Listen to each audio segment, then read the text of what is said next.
नमस्कार दोस्तों, मेरा नाम है विमल सिंह। बालाजी स्टडी अड्डा में आप सभी का स्वागत है। बीपीएससी टीआरई 3 शिक्षकों को लेकर के कल एक नियमावली जारी हुई, जहां पर अलग अलग 20 नियम थे जिनको लेकर के बात किया गया था। उसी में ही परिवीक्षा अवधि की बात भी की गई थी। उसके बाद से टीआरई 3 टीचर तो पूरी तरीके से बाहर हो गए हैं। उसी की बात यहाँ पर करेंगे। सबसे पहले वो नोटिफिकेशन दिखाते हैं जो कल जारी हुआ था बिहार सरकार शिक्षा विभाग की तरफ से। डेट इसमें 21 की पड़ी है, पर कल ही आपका ये जारी हुआ था 24 जुलाई को। आज तारीख आपकी 25 जुलाई की है। यहाँ पर देखेंगे पॉइंट नंबर 2, परिवीक्षा अवधि में रहने वाले जो शिक्षक हैं या प्रधानाध्यापक हैं या प्रधान शिक्षक हैं, वो स्थानांतरण के लिए पात्र नहीं होंगे। देखिए, सबसे पहला तो क्वेश्चन यही उठ रहा है कि टीआरई 3 के शिक्षकों को लेकर परिवीक्षा अवधि है कितने टाइम की। तो टोटल 2 साल की ये परिवीक्षा अवधि टीआरई 3 क्या सभी के लिए है, बिहार शिक्षकों के लिए बेसिकली है, क्योंकि टीआरई 1, 2 इन सब की तो परिवीक्षा अवधि कंप्लीट हो चुकी है, तो उनको लेकर के तो कोई दिक्कत ही नहीं है। परिवीक्षा अवधि वो होती है जब आप ज्वाइन कर लेते हैं ना, उसके बाद से अगर आपने 2 साल कंप्लीट कर लिए हैं तो ये माना जाता है आपका एक प्रकार से ट्रायल पीरियड या परिवीक्षा अवधि कंप्लीट हो गई है।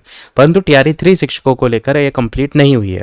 एक लेटर भी जारी हुआ था कुछ टाइम पहले, वही आपका जारी हुआ था 2025 में, फरवरी के आसपास जारी हुआ था।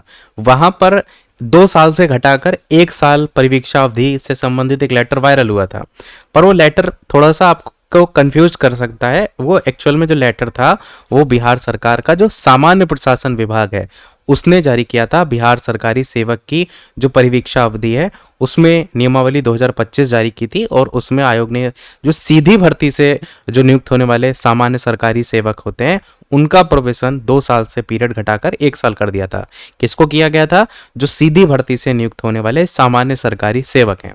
पर क्या वो नियम टीचरों पर लागू होता है? नहीं लागू होता है, क्योंकि ये जब मामला उठा था तो शिक्षा मंत्री जब थे उन्होंने ये क्लियर किया था कि बीपीएससी जो शिक्षक हैं उनकी जो बहाली हुई है ना, वो 2023 वाला जो विद्यालय अध्यापक नियमावली 2023 है उसके तहत हुई है। तो इसमें परिवीक्षा अवधि स्पष्ट रूप से 2 साल जो है वो रखी गई है। तो जो टीआरई 3 शिक्षक हैं उनके लिए भी परिवीक्षा अवधि कितनी हो जाएगी? 2 साल हो जाएगी। अब यहाँ पर कई बार लेटर भी देखने को मिले, जैसे मैं ये लेटर तो स्क्रीन पर आपको दिखा रहा हूं। तो ये बिहार विधान परिषद सचिवालय में ये मामला शून्यकाल में उठाया गया था। ये इसी 2025 की मैं बात कर रहा हूं, जहां पर बिहार विद्यालयों की परिवीक्षा अवधि 1 वर्ष करने से संबंधित ये मामला बिहार विधान परिषद में माननीय सदस्य वंशीधर ब्रजवासी जो हैं उन्होंने उठाया था। तो ये मामला उठाया तो गया था, पर उस समय अप्रूवल नहीं मिला था। अब टीआरई 3 शिक्षकों को क्या करना है, यही चीज को लेकर मांग करनी है कि इसको अप्रूवल दिलाया जाए। यहाँ पर देखेंगे तो मामला ये गया था यहाँ पर 25 मार्च 2026 की बात भी देखेंगे तो ये मामला सब रखा गया था, पर वहां पर वो चीज लागू नहीं हुई थी।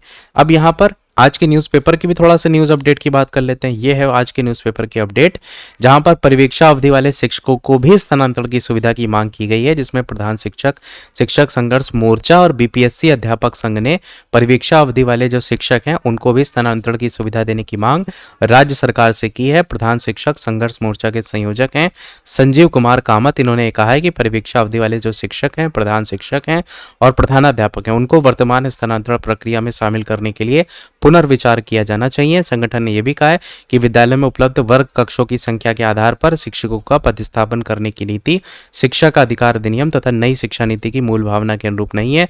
दूसरी ओर बीपीएससी अध्यापक संघ के अध्यक्ष बबीता चौरसिया ने कहा है कि परिवीक्षा अवधि वाले शिक्षकों को स्थानांतरण की वर्तमान प्रक्रिया में शामिल नहीं किए जाने से तीसरे चरण की नियुक्ति में जो शामिल शिक्षक हैं वो इससे वंचित रह जाएंगे। वही टीआरई 3 के शिक्षकों को लेकर के मांग यहाँ पर की गई है।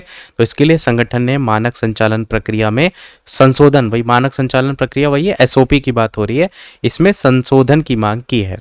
अब सवाल ये उठता है, क्या नियम में अगर बदलाव होता है तो क्या टीआरई 3 के शिक्षकों को शामिल कर लिया जाएगा? बिल्कुल, क्योंकि कई बार आपने देखा है बिहार शिक्षक के संबंध में जो नोटिस है वो अलग से प्रशासन विभाग निकाल देता है, जहां पर लिख दिया जाता है कि जो हमने एसओपी जारी की थी उसमें पॉइंट नंबर 2 को शिथिल किया जाता है। इस तरीके से अगर भविष्य में शिक्षा विभाग ट्रांसफर नियम में कोई भी आपका विशेष छूट देना चाहता है तो शिथिलीकरण करके वो निकालता है नोटिफिकेशन। एटलीस्ट कम से कम म्यूचुअल ट्रांसफर है उसमें भी ये चीज़ क्लियर नहीं की गई, क्योंकि यहाँ पर देखिए लिखा है रहने वाले जो हैं शिक्षक उनको स्थानांतरण के लिए पात्र ही नहीं होंगे, तो यहाँ पर पूरी तरीके से बाहर ही कर दिया है।